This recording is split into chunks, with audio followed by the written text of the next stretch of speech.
This is Dallas, the city, on what would appear to be a normal fall weekend. In the many parks, the leaves are falling. Christmas decorations are already up on the downtown streets, although we've yet to enjoy our Thanksgiving dinner. Football is in the air, of course. Last night, Saturday night, many Dallasites were on the town, as usual. This Sunday morning, many attended the church of their choice, as usual. A normal fall weekend for Dallas, you say? No, not quite. For the date is November 22nd, and Dallas is haunted by memories today. Memories of another weekend which began just a year ago today.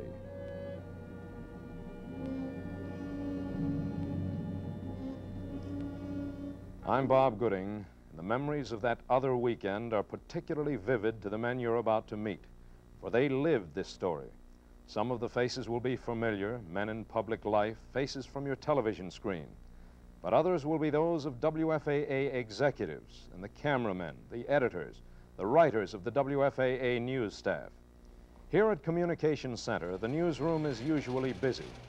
But a year ago today, with a presidential visit, John Allen was left to make a momentous decision alone. This is the desk where I had been seated for about half an hour, working on the 1255 radio newscast. As I typed, I listened to comments on the police radio. Remarks had been made about people stepping from the curb who might move into the center of the street and block the presidential motorcade as it approached the downtown Dallas area, and policemen had been dispatched to clear the streets. And then suddenly, from the police radio, I heard this report.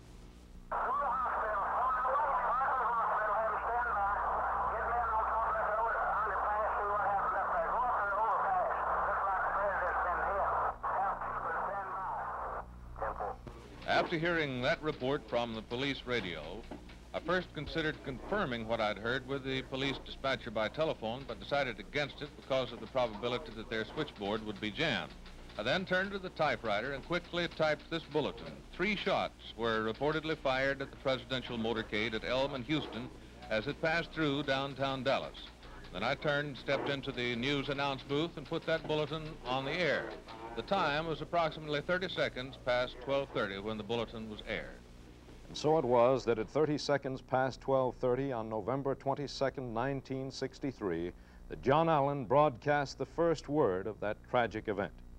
Where did it all begin? Millions of words have been written on this subject. We can safely say that it began for us the night before in Fort Worth. WFAA's Fred Hatton was there then. Let's go to him there now. This is Carswell Air Force Base in Fort Worth, Texas. Carswell today is a combat-ready B-52 base of the Strategic Air Command. And it was here on that cold night of November 21st where President John F. Kennedy first arrived for a scheduled 2-day visit in the Fort Worth, Dallas area. More than 100 of the local news media, cameramen and reporters stood here inside the flight line, chafing under tight security measures taken by the Secret Service. And we complained that the president was being overly protected from the very people who would do him no physical harm. We were confined to a small roped-in area where night photography of the president from a distance would be difficult, if not. A large crowd had gathered here and had waited several hours impatiently, but not unruly, for the arrival of the president. They were very much alive that night and warmed the President and Mrs. Kennedy and were visibly pleased by the tremendous ovation given them by the crowd of several thousand persons. And after only a brief meeting with local dignitaries, the President took a radiant Jacqueline by the hand and they abandoned caution, walking directly into the welcoming arms of the multitudes. Then they were gone as the motorcade moved toward downtown Fort Worth. And so President Kennedy approached the end of a busy day in his swing through Texas, a trip which was proving most successful from both a personal and a political point of view. The destination now, Fort Worth's Hotel, Texas, But here were more crowds waiting to have their look at the president and his first lady, the lovely Jacqueline Kennedy. All but lost in the crowd were Texas Governor Connally and the then Vice President Lyndon Johnson. President Kennedy did not disappoint those who waited.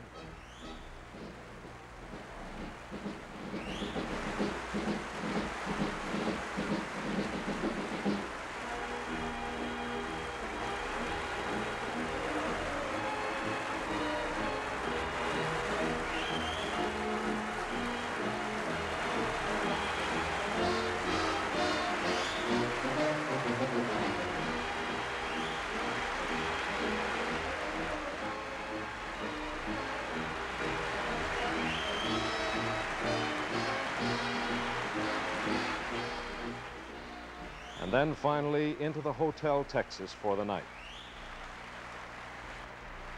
And so ended that Thursday night, November 21st, 1963. A light rain fell during the night.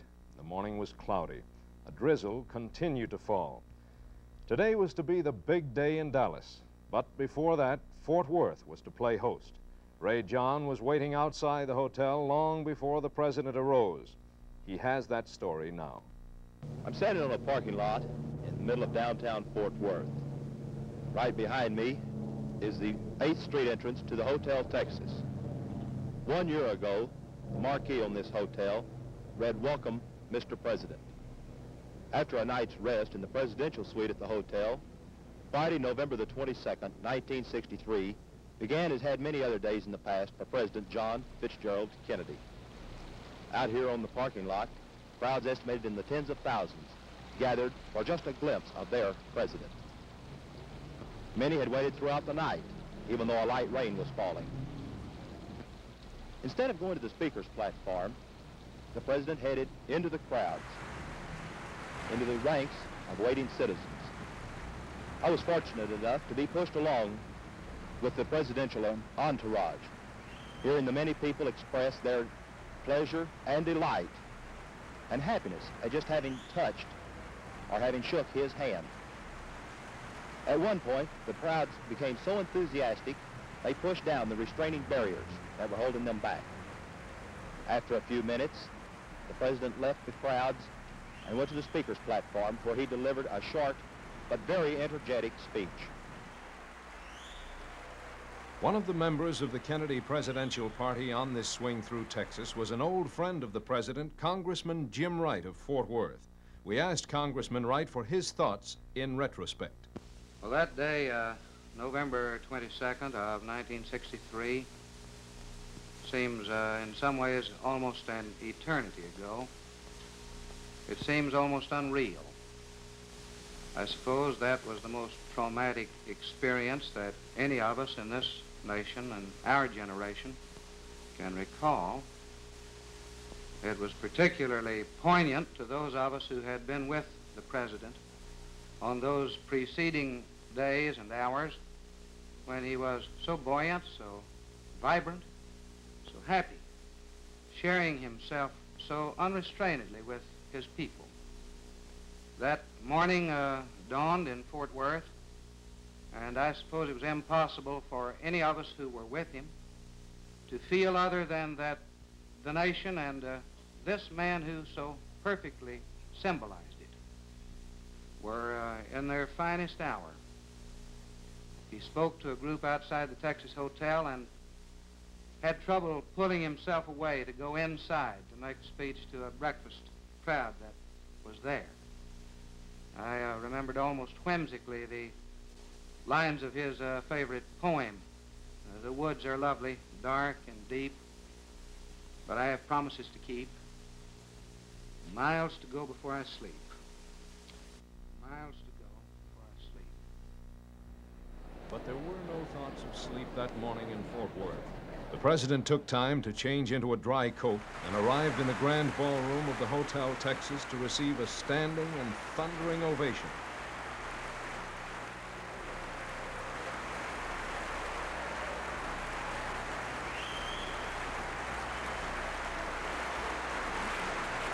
Veteran reporters could recall no warmer welcome given a chief executive than these receptions in Texas. But there was something lacking: the First Lady. As the president told an intimate that morning, her entrance was deliberately delayed so that she too would have her moment in the spotlight. She could not have been disappointed, for after the suspense had been built up, the happy breakfast throng reacted to their first sight of Jacqueline Kennedy on Texas soil with the same enthusiasm they had demonstrated in welcoming the president. President Kennedy spoke of this. 2 years ago, I said that, introduced myself in Paris by saying that I was the man who had accompanied Mrs. Kennedy to Paris. I'm getting somewhat that same sensation as I travel around Texas. Then the never-ending schedule of the chief executive continued. On tap for this day, a trip to Dallas, a luncheon speech, then to Austin for a reception and speech at a Democratic fundraising dinner. From Austin, the President and Mrs. Kennedy were to be the guests of the Vice President at the LBJ Ranch. But the President of the United States is never off stage. Crowds lined the route wherever he traveled. And along with Air Force One, there was another large crowd waiting at Carswell Air Force Base. Accompanying the President to Carswell was the man who had served as Master of Ceremonies at the presidential breakfast, Fort Worth civic leader, Mr. Raymond Buck. You will never know the great sense of pride and happiness that we had in Fort Worth from the visit of President and Mrs. Kennedy, the Vice President and Mrs. Johnson. We had given the President and Mrs. Kennedy a pair of boots, Texas boots made in Fort Worth, and when we said goodbye to them at the airplane on their way to Dallas, they both said that they would be wearing those boots the next morning down on Vice President Johnson's LBJ Ranch. When the door of the airplane was closed, we felt that it was closing on one of the happiest and proudest occasions that Fort Worth had ever witnessed. And now it became the pleasant duty of Dallas to play host to the President of the United States. Presidential tours are run on a rigid time schedule. The presidential party and the Secret Service men have their own communications network, which allows them the opportunity to notify the next stop on the route when to expect the president. Allowances are made for the time spent with the crowds, such as the one at Carswell, and so the party was fairly well on schedule. The trip from Carswell to Dallas Love Field was accomplished in some 8 minutes by the flying White House Air Force One. Our video cruiser, a self-contained broadcasting plant, was waiting. Here's Bob Walker with that story. In the past year, there's been a lot of traffic here at busy Love Field in Dallas. A lot of traffic right here at the International Arrivals Gate. But I remember one morning, a year ago today, in which traffic stood still. It didn't appear to start out that way, although when I got out here at 8 o'clock in the morning, it was a dark, dreary, dismal morning. A lot of rain had been coming down, enough to make it a real nasty type day. Crowds started to form out here awaiting the President's arrival about 9 o'clock in the morning. They were all behind this fence here, out on the grounds behind the arrivals building. And as the hour grew near for the President's arrival, the crowd started to get bigger and bigger and bigger. Air Force One came down about 11:37. By that time, there were several thousand people here. There were policemen everywhere, but they had little to do, for the crowds were friendly and effectively confined behind these wire fences. These were people who had come to Love Field on what had looked to be a rainy, dismal morning for a look at their president. And many, I suspect, had come to see Jackie Kennedy. Well, finally, the moment came. The President and First Lady stepped out onto the ramp of Air Force One. I remember my first impression was of a tan Mr. President. If you'll recall, he had just spent several days in Florida. Well, they went about the business and protocol, greeting the reception committee from Dallas. There was then Mayor Earl Cabell, Mrs. Cabell presented 24 roses to the First Lady. Eric Johnson, who was later to succeed Mr. Cabell as mayor, was a member of that committee. Dr. Lloyd Berkner, president of the Graduate Research Center of the Southwest, the host organization for the luncheon, shook hands with the president.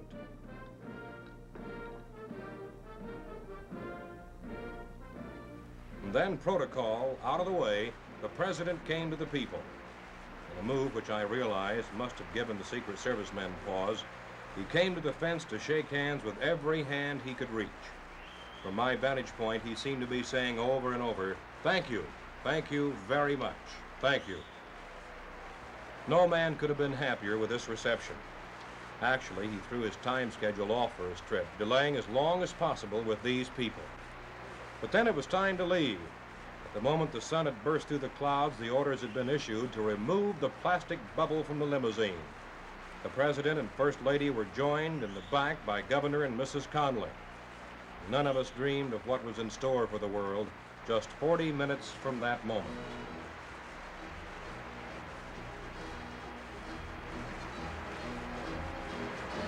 As mayor of Dallas at that time, Congressman-elect Earl Cabell greeted the president on behalf of the city. We asked him for thoughts in retrospect. All of the omens that day were wonderful.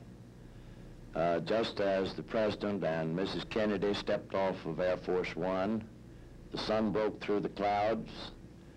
It was certainly the pleasure of Mrs. Cabell and me to greet them, for Mrs. Cabell to give her the bouquet of 24 roses.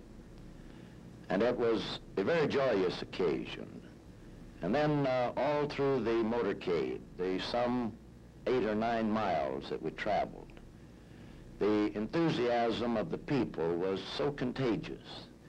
And there was so many cheers and so much warmth in the entire welcome that certainly there was nothing to indicate the tragedy that would strike within a few minutes after we had made the remark that nowhere on the president's trip, rather Congressman Roberts made the remark to us that nowhere on the president's trip had he received such an enthusiastic welcome along the entire course of the motorcade.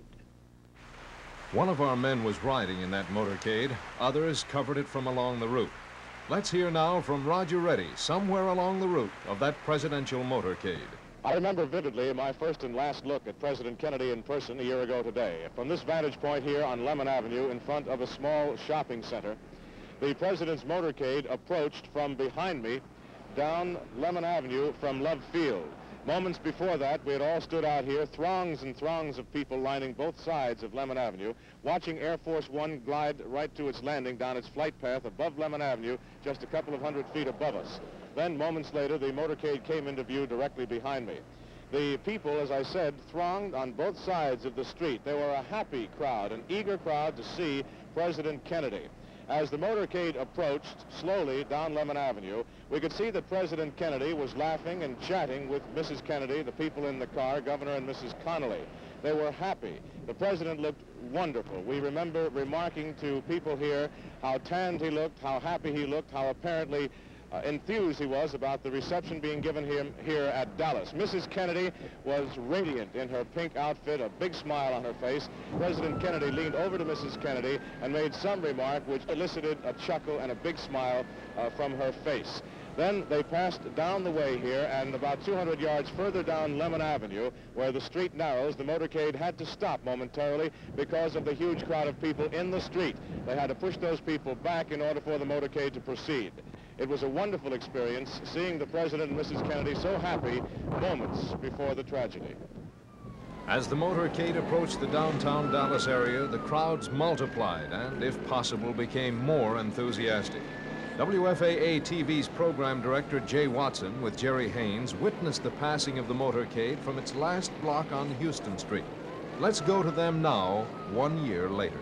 Jay, as I recall, it was just about this kind of a day a year ago. To the hour almost, don't you think? Exactly to the hour. I think that the day was a little bit cooler. I know that when we walked up here on a lunch break, we stood first of all down at the corner, and then something, a fellow had a a seizure. Or Yes, the ambulance came to take him away. So we moved down approximately straight across to the entrance to the county jail there. And the president came by, and I remember particularly he waved. Yes, well, I remember you had your hands up and you clapped, you know, applauding him, and he looked over in our direction. And I remember I was impressed by, having never seen him in person before, his size, and also Mrs. Kennedy. Our man in the motorcade was photographer Mal Couch, riding in the official press car. He picks up the story now, speaking in Chicago. As we turned the fateful corner, our senses were numbed and our hearts seemed to stop beating as we heard the shots ring out. It was a photographer from Dallas who slammed his elbow into my right side and yelled, "Look up in the window, there's the rifle." And straight in front of us, we could see the Texas School Book Depository building. And almost to the top floor, there was a gleaming gun barrel sticking out of the window. The next few seconds were frantic. People were running, people were screaming, people were falling to the ground. I took quick pictures of the maddening scene, policemen running, and then I thumbed my way out to Parkland Hospital. I just knew that they would take the president to Parkland. Mal Couch's hunch proved to be correct. The motorcade raced for Parkland Hospital, and not far behind was Bert Schiff. Here at the rear of Parkland Hospital, where a majority of Dallas County's emergency cases come in, was written Chapter 2 in one of the most unbelievable and tragic murder stories ever given a newsman to cover. Usually, an ambulance will come in here without too much fanfare. There's not much confusion right now, but this wasn't true a year ago today. I was at the Trade Mart when I learned that the presidential motorcade had passed and something had gone amiss. I commandeered a ride with a private detective, and as we came to this area here, everyone was in a state of what I might describe now as stunned confusion. The presidential party was the one that was most confused as they walked around here aimlessly, not knowing what to do. Among those I remember was Senator Ralph Yarborough and Representative Jim Wright from Fort Worth, who uttered scrambled phrases of disbelief as they wandered around aimlessly with feeling of complete uselessness. As I filmed bits and snatches of the stunned scene here, I recall that my camera came to focus on the face of Police Chief Jess Curry, who appeared to be fighting back tears as thoughts that'll probably never be put on paper whirled through his mind. I felt a lot of compassion for this man because he appeared, as I looked in his eyes, to have the worries of the world on his shoulders. I've hurriedly filmed as much of the activities outside as I could and went inside to learn more of the president's condition, which was not known at this time. Also, I wanted to check on a rumor that now President Lyndon Johnson had been seen entering the emergency room somewhat stooped over with his hand over his heart. And also, we didn't know the condition of the wounded Governor Conley. When I went inside, I found lots of phones busy and reporters like Merriman Smith defending them almost with their lives. He promised me that I'd get more than the operator if I tried to take his away from him. I found one somewhere near the back part of the emergency room, and as I was calling the station, a friend of mine who was, I'll say, in a position to know, passed by, and he had the shocked look on his face, and I asked him, what are the chances for the president? And he told me he had no chance at all. He had no chance at all. But only at Parkland was this known. Let us turn back the clock to the moment of the shots and pick up the story of Jay Watson and Jerry Haynes. Let's see, then, if I remember, we turned to walk away when he got to the corner and started making the turn. And then we heard the first shot. Yes, we were just about right down here at the corner when the first shot came. The sidewalk. And we stopped. Yes. And then the second shot. That was when you said, my gosh, that's gunfire. I said, my God, they're shooting at us. And we turned around to the right here behind and on the mall, or whatever you'd call it, on the grass, and could see the confusion reigning, and we ran around to the side, and I think the Kennedy car had already gone. The black car was just taking under the viaduct. We were just going under the viaduct there whenever we looked up. Yes. I remember the car zigzagging, and as it took off, we ran around, and I grabbed, we grabbed a lady and her two children and her husband, and they were, the reason it impressed me to grab them, first of all, is because they were laying on top of the kids, and I started yelling to everybody, come on over to Channel 8. And I had run back. You went back to the station to get the crew ready, and I took the lady, and we commandeered a car right here on the corner. There were two traveling salesmen there, And the back of their car had a multitude of things in it, and I pushed the people in and said to them, the president has been shot, take us to Channel 8. And he did. He wheeled around over there, got into the station, and you had part of the crew set up, but we couldn't convince, an interesting thing, that we couldn't convince our crew that the president had been shot. Well, we had known it had happened, and I checked the United Press and Associated Press wires, and it was interesting, when you are there when it happens, how little the rest of the world knows that you must begin the information. That's right. Even though it's, well, let's see, this is the first time we've been back down here. Yes, since a year ago today, but I go this way every time as I go home from work, and it's still like that day at given times, according, I guess, to what kind of mood I'm in. But anyway, we got back to the station, and the lady, we went on the air as soon as we could for the interview with her as an eyewitness. We were standing next to the curb so the children could see the president, and the car was just up a piece from us, and this shot fired out, and I thought it was a firecracker. And the president kind of raised up in his seat, and I thought, you know, he was kind of going along with a gag or something. And then all of a sudden this next one popped, and Governor Conley grabbed his stomach and kind of laid over to the side. And then another one, it was just all so fast, and President Kennedy reached up and looked like he grabbed his ear, and blood just started gushing out. And my husband said, quick, get down, and I grabbed the baby, and we ran and laid down on the grass, and I got on top of him. It was just right by us when it all happened, just right in front of us.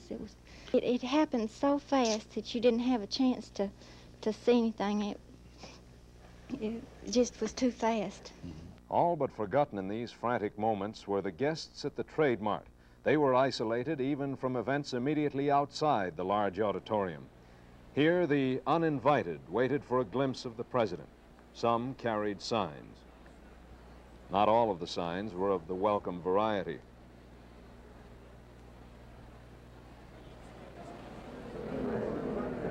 In fact, police hustled several such pickets away from the vicinity. Travis Lynn was inside then. Let's go to him there now. A year ago, 2,500 people were here in the Trade Mart, rather excitedly awaiting the arrival of President Kennedy. Most of us wanted eagerly to see Mrs. Kennedy, who was visiting Dallas and Texas for the first time. At 12:30 exactly, I had just gone on the air to describe the arrival, which I expected would be imminent.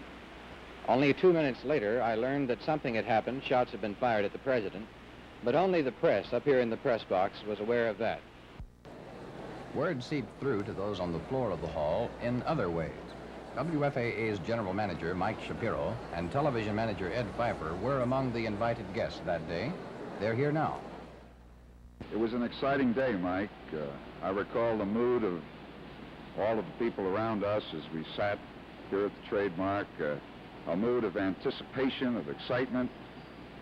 Well, this was certainly true, and I think there was a little excitement to get the thing underway when all the tables had been served the salad. I think we were debating as to whether to start or not.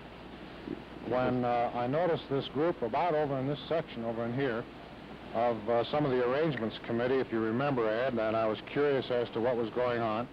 I went up and talked to them, and I had heard for the first time that our president had been shot. It was completely in disbelief and in shock. I thought they were being very crude and joking way, and I found out it was serious. And if you remember, I came back to the table and told you. I recall one thing in particular. You're indicating to me that there was a rumor concerning the shooting of a president, or of the president. And then it struck me, as it probably struck you, well, if the president had in fact experienced such a thing, that it would hardly be something that we could keep a secret for very long. Well, we couldn't keep it a secret. As I say, I think it was total disbelief on both of our parts. But after we saw some of the Secret Service men running down the side of the Trade Mart here, it automatically hit both of us, I think, at the same time, that we're in the communications business and we better get back to the station. Yes, I recall in particular the moment, and the moment seemed to go so fast at that particular point, when suddenly I looked around and there were ladies at the next table who were in tears. A a matter of grave concern on most of the men's faces, and it struck me that it must have some... And after we had dashed from the tables along the side, we saw some of the waiters with a transistor radio, and we heard it on the radio for the first time. We dashed out to my car, we turned on our radio to listen to the station, and we were getting the reports, and we still didn't believe it. About 25 minutes after that, the announcement was made that President Kennedy had been shot. His condition, they said, was unknown, although actually he'd already been pronounced dead. Dr. Luther Holcomb led a prayer asking for Kennedy's health, and the luncheon was dismissed. It was at that time that the Negro waiter, smartly dressed, who had been assigned to serve President Kennedy, leaned his head against the presidential seal on the rostrum and began to cry. And on my way out, in that strange atmosphere of November 22nd, 1963, I noticed a young man carrying one of the yellow roses which had decorated the tables, apparently as a souvenir of that day. Today, the Trade Mart is quiet. The men go about their business of commerce. A few people are gathered at the tables. Outside, there's a memorial marking that day and the flagpole which was erected especially for the president. Dr. Lloyd Berkner is president of the Graduate Research Center of the Southwest, one of the host organizations for the Trade Mart Luncheon. We asked him for his thoughts in retrospect. I cannot, of course, forget the date, November 22nd, 1963. One could only wish that the tragic events of that date could be erased from American history. President John Fitzgerald Kennedy was a guest of our city, of our state, of our region, and indeed of our center. The day started as a very happy one with clearing weather. Both President Kennedy and Vice President Lyndon B. Johnson spoke to me warmly of the scientific and the educational goals of our center and of our region as they came from the presidential plane. President Kennedy had prepared a major national and international address. His first words were to have been about the Graduate Research Center and its place in the development of the social fabric of our nation. And I would record his never-spoken words. He said, and I quote, "It is not a coincidence that those communities possessing the best in research and graduate facilities tend to attract new and growing industries. I congratulate those of you here in Dallas who have recognized these basic facts through the creation of the unique and forward-looking Graduate Research Center." President Kennedy went on to say the link between the leadership and learning is not only essential at the community level, it is even more indispensable in world affairs. Ignorance and misinformation can handicap the progress of a city or of a company. But they can, if allowed to prevail in foreign policy, handicap this country's security. In a world of complex and continuing problems, in a world full of frustrations and irritations, America's leadership must be guided by the lights of learning and reason. Thank you, Dr. Berkner. And now, once again, let's toy with time. Let's set the clock back once more to that fateful minute of 12:30 in the afternoon. The scene of the assassination was still in a state of shock. Some individuals verged on panic. No one knew what had happened or what was happening, but instinctively those with jobs to do went about them. In seconds, attention had focused on one building. Tom Allier was a part of that story. Behind me is the famed Texas School Book Depository. No cameramen are allowed in this building today, but a year ago, I was able to enter this building along with the Secret Service and shoot exclusive footage of finding of the assassin's gun, dusting it for fingerprints. It was by accident, actually, that I arrived upon the scene. I was coming back from Fort Worth after having filmed the president in his last speech, his last breakfast, his last cup of coffee. In coming back to the station, just a few feet in front of me, we heard on the radio, all units, Code 3, Parkland Hospital. Immediately following that was the word that shots had been fired at the president. They gave Elman Houston as the location. I jumped out of the unit, grabbed a borrowed camera. Mine had developed a malfunction, an extra 400 feet of film, and raced to the scene. This was the scene, the school book depository. Everyone at that time was looking around. I saw a couple of gentlemen pointing upstairs to one of the top floor windows. I assumed that the assassin probably could still be in the building. At that time, we did not know that there was an assassin, only that 2 shots had been fired. I raced into the building. About the same time, the Secret Service, the FBI, and other law enforcement units, we hit the door at the same time. Several witnesses had reported seeing a rifle in a window near the top of the building, and here it was found. But officers searched every inch of the floor, around, over, and behind cases of books. Found 1 rifle, missing the suspect, but missing only for a short period of time. Ron Ryland continues the story from Oak Cliff. This is the Texas Theater 1 year later. This was the beginning of the end for Lee Harvey Oswald. For me, the beginning was at the Texas Book Depository. First thing I knew about the assassination when I came across police radio that shots had been fired. Instinctively, I raced for the Texas Book Depository, ran into the building with Secret Service agents. We went up to several of the floors. We were on about the 5th floor when one of the men raced up to us and said, "There's been a shooting of an officer in Oak Cliff." We raced out of the building, jumped into our unit that was parked at the curb. We went to 10th Street here in Oak Cliff. An officer had been shot. The crime lab was here, investigating officers, witnesses. And this was the first that we knew that the officer was J.D. Tippett. Another person ran up to us at this point and said he has run into an old building down the street, a building that was used to house antiques. Officer Hill and several others ran into the front of the building with drawn pistols. I ran around the back of the building with my camera in hopes that if they flushed this man that we were looking for, he would come out the back door right into the face of the camera. At this point, we found a gray jacket that once again this unknown man had abandoned. At this point, we once again jumped into our units following a whole group of police cars that went racing over towards Jefferson Avenue to a public library. At the library, once again, our police radios said that the man that we were seeking had run into the Texas Theater. We dashed down to the Texas Theater, ran into the building. Someone standing at the foot of the stairs says, "Your man is upstairs." We raced upstairs, but at this time the house lights came on and the balcony was completely empty. We raced down to the 1st floor of the theater. There was a man sitting about 3 rows from the back of the theater. He jumped up, crazily waved a pistol at us, and shouted, "This is it." Officer Hill, McDonald, others jumped him and quickly manacled the man and hustled him out through these doors to a squad car that was waiting at the curb. This was the first time that anyone had even mentioned that this man was possibly tied in with the assassination. The crowd standing around in front hollered, "Kill him, hang this man." They hustled him away, turning the corner for City Hall. City Hall in Dallas plays an increasingly important role in the story of that weekend. As Lee Harvey Oswald was raced to City Hall in a police car, Charles Butt was on his way to intercept. This is the basement of the Dallas City Hall. Behind me is the booking office. All police arrests are brought through here.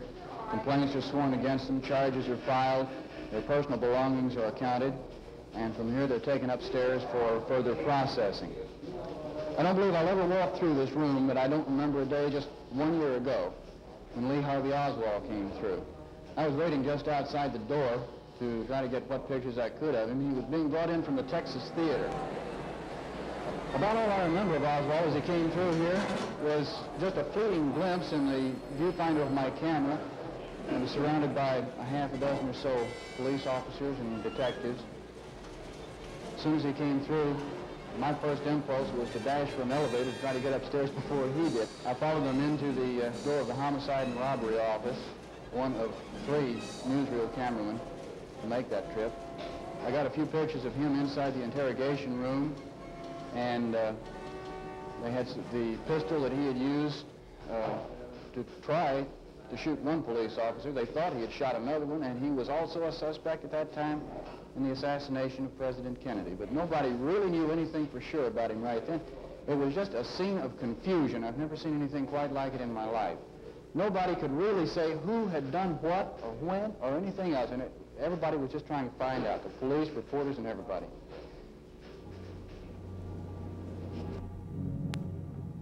Meanwhile, at Parkland Hospital, the dreaded word came. The president was pronounced dead at 1 p.m. At that moment, our video cruiser was on its way to Parkland Hospital. And for that story, here is WFAA production manager Jim Pratt with chief announcer Ed Hogan.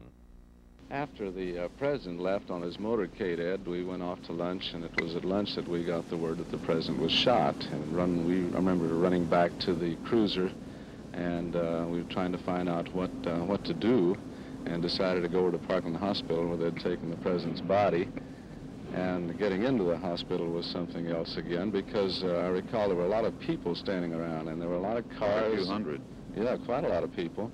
And I asked the policeman if we could drive in, and he says there's no place to park.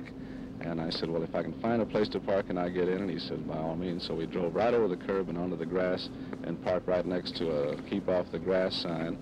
And it was shortly after that you came along, and I was happy to see you, because we just had an instance where the hearse had driven by with the president's body. Which no one was sure of at that point, I believe. That's true. Still didn't really know. And then I'm sure you won't ever forget some of the expressions on faces, really expressionless faces, of people standing there, and actually not spectators or curiosity seekers, but people simply coming there to pay homage and last respects to their president. That's true. And then, of course, later we went to, we got a lot of interviews here at the hospital, I recall, with the doctors and such. Right, and after had a that, we press went conference. We went to the city hall and spent a few days, didn't we, Ed? We certainly did, Jim. Some of the longest days, I guess, of our lifetime. I suppose. I hope that it never reoccurs. And I do remember, Jim, that the gasoline serviceman that came up just to go along with how people were just walking around kind of in a daze, and he filled up the cruiser here with gasoline and filled it up a little bit too much, and gasoline was running down the curb, and people were walking by, and we were a little alerted then to we had to call out the fire department to get them to come out and wash down the street. I found one thing, Ed, finding now that as emotional as we are, I think that's as close as I ever want to get to history. How about you? Me too, Jim. When the death of President Kennedy was officially announced, Lyndon Johnson was smuggled out of Parkland Hospital toward an unknown destination by the Secret Service. There was a rumor to the effect that he would not be sworn in until he arrived in Washington. Then the word came that he would take the oath of office at Love Field. Art Sinclair has that part of the story. A Mexicana Airlines plane is loading in the background at this moment. A year ago today, 2 planes were parked in this general area, Air Force One and Air Force Two. While riding in a mobile unit, the call came out for any unit on the air to proceed to Love Field, that the President of the United States was to be sworn in momentarily here at Love Field. As we proceeded immediately here to this spot, we tried to get in, and a policeman standing at a nearby gate would not let us in because we did not have a presidential pass. We argued with him momentarily, but he would not let us in, although he let some other people in who had passes. He didn't know. They did not have photographs.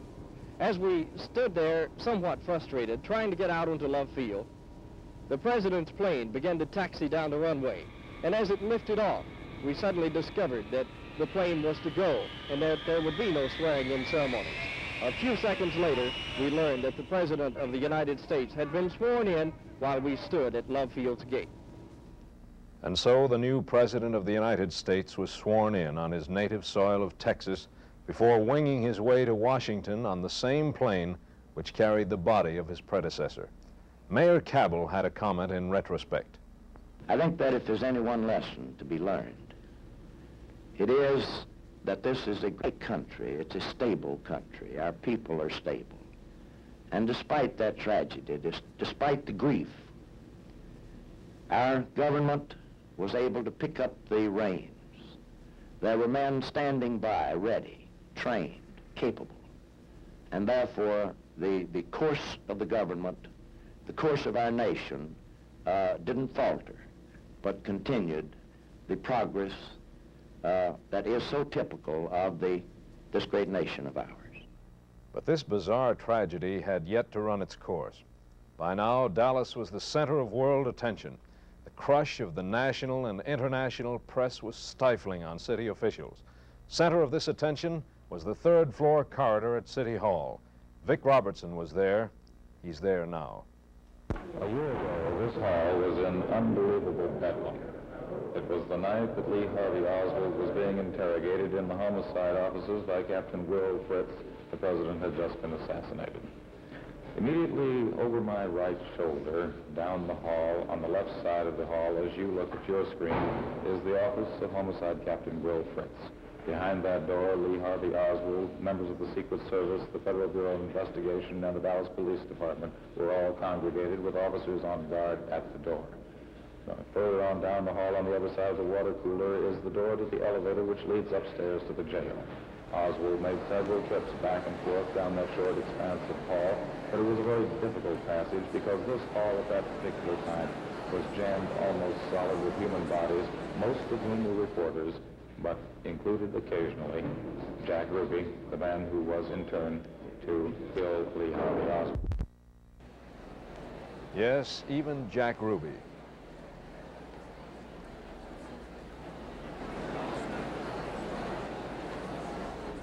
And when the crush became too much for the third floor, this impromptu press conference with Lee Harvey Oswald was moved to the assembly room. Still cramped quarters. A defiant Lee Oswald went to bed that night, with the press corps believing that he'd be transferred to the county jail on Saturday. WFAA radio news director Tom Perriman waited there. Behind me is the 100 block of North Houston Street, the last block of President Kennedy's motorcade. To my right, about 100 yards, is the Texas School Book Depository. And to my back is the county courthouse, the entrance to the jail you can see. Much has happened in the past year in this county courthouse, the most spectacular being that trial of Jack Ruby. He's still up there awaiting his fate at this time. 1 year ago, on the Saturday after President Kennedy had been shot, about 60 or 70 reporters were here, ready for the transfer of Lee Harvey Oswald to the county jail facilities. We found out late Saturday afternoon that the transfer would not come Saturday. Likely it would come on Sunday morning. So Sunday morning we returned, about 60 or 70 strong. But as the world knows, that transfer was never to be completed.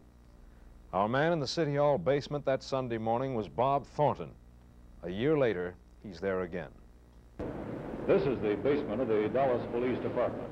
On a normal day, and especially on a weekend, it's a beehive of activity with police bringing prisoners in and out from various parts of the city. To my left is a large parking area, and back to my right is the police booking room where prisoners are booked before being carried up to the jail. About a year ago, I was stationed in this area along with a number of other reporters waiting for Lee Harvey Oswald to be transferred to the county jail. I remember there was quite a bit of hustle and bustle of activity as police moved about in the area checking security. I myself had walked in earlier without an ID card, but I think that's possibly because I had been in the police station numerous times throughout the weekend. But I did mention to another reporter that it would be easy for someone to slip into the basement, and he said no, that he didn't think there was a chance with the extra security precautions. Then the police tried to back a huge armored car into the basement. They were unable to do so because of its size. Next, several police squad cars began moving about in the basement. One of them made an exit on the north ramp leading into the basement, where we learned later that Jack Ruby walked in. Another one positioned itself behind the armored car. And a last-minute television camera was rolled into place. The reporters were asked to stand to the far side of the ramp to give the police room to maneuver. I positioned myself in an area where Oswald would have to pass by, and I had hoped to get a statement from him. But that was not to be. We know now that every foot down the elevator shaft, every foot across the police booking room that Lee Harvey Oswald moved would lead him closer to his death. Are you? Can't tell yet. Hey, officer, officer. Yeah, he's got to be here. There he is. There he is. Here he comes. Now the prisoner wearing a white sweater is changed from his t-shirt.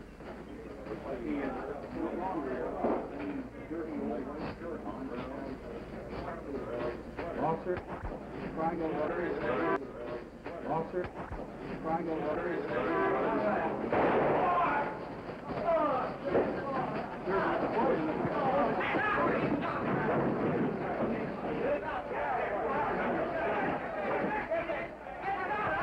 Lee Harvey Oswald was mortally wounded as he lay in the police booking office. Police quickly hustled Jack Ruby, the man who fired the shot, into the jail elevator. An ambulance was summoned from outside. And at the county courthouse, Tom Perriman waited in vain. On Sunday morning, we finally got word that a shooting had occurred at City Hall. Oswald had been shot. All the reporters seemed to bolt at the same time for their cars nearby. The people across the street, about 1,000 of them, got the word a few seconds later. And as they got that word, we heard a cheer go up in the background as we drove off.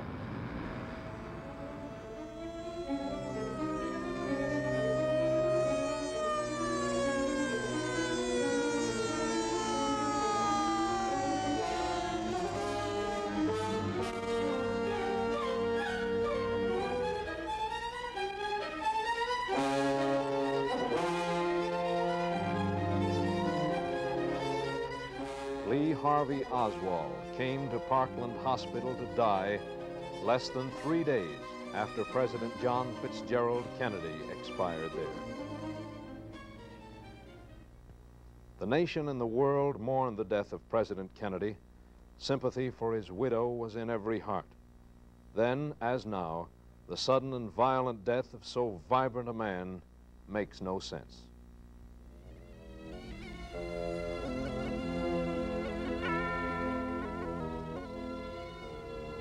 The man who died, and in doing so made possible the quick apprehension of the assassin, was mourned throughout the land also.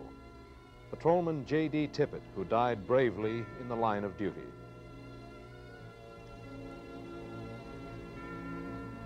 But in Fort Worth, Texas, another funeral took place. Here, the newsmen on assignment to cover the brief ceremony served as pallbearers. There was no one else. A weekend like no other in history. We asked Eric Johnson, who greeted President Kennedy a year ago today, and who now serves Dallas as its mayor, to comment in retrospect. A year ago today, people around the world were shocked by the tragic deaths of President Kennedy. We here in Dallas, who were so close to it, were perhaps shocked most of all. I think, too, the people in Washington had this same kind of effect because they were, if anything, closer to the president than anyone else. But we were here where this thing happened, and of course, after we recovered from the immediate shock a little, it forced a certain pattern of self-examination to see what we could do to avoid any possible recurrence of this kind of thing in the future.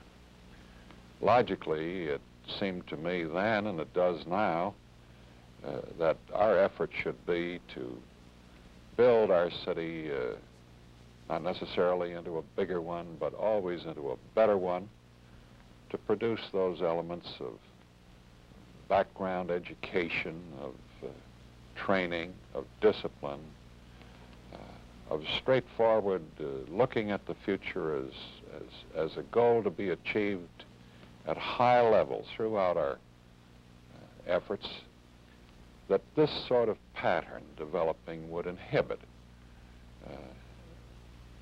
any future event of the kind that we had just experienced. Certainly, in retrospect, we know that the event was not one that was in any way connected with Dallas and its atmosphere. It was the act of one who had not lived here but had moved in to take a very humble job for some 2 months prior to November 22nd. He was a known communist and one who obviously had a warped mind. Dallas isn't like that. People here have balance, and they are the kind of folks who raise families, want them to have better opportunities, all those things that American families consider to be a better way of life, and a broad concept of what better people should be. This is the overall concept of America, that performance standards are what count, that no matter what color your skin pigmentation, you have the equal opportunity, that inherited privileges at a minimum. We believe these things. We try to make them come true. I think in my 30 years here, that's the way I've felt about our city. It's that kind of a place.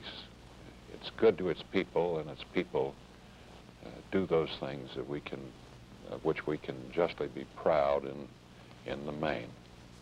In many ways, the story of that weekend a year ago is a tragic story, but it's also an account of strength. The strength of a nation whose continuity of government has been built on such solid principles that it can withstand such a sudden and tragic loss. The President of the United States.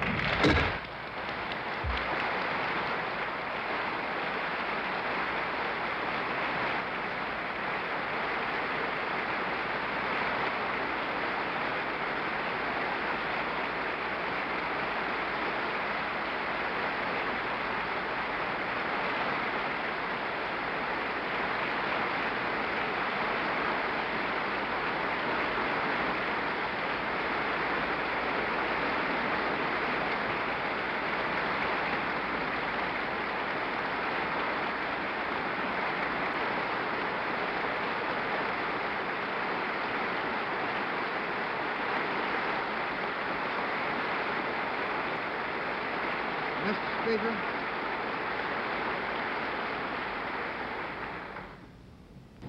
all I have, I would have given gladly not to be standing here today. The greatest leader of our time has been struck down by the foulest deed of our time. Today, John Fitzgerald Kennedy lives on in the immortal words and works that he left behind. He lives on in the mind and memories of mankind. He lives on in the hearts of his countrymen. No words are sad enough to express our sense of loss. No words are strong enough to express our determination to continue the forward thrust of America that he began.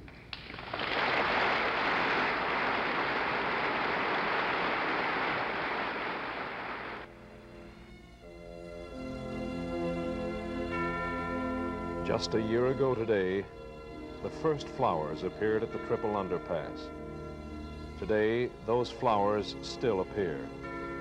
A symbol of remembrance for a President of the United States who, too young to die, nevertheless died here just a year ago today. The story you've just seen is not one written in the many books that have been published. It's a story that's been told by the men who lived it.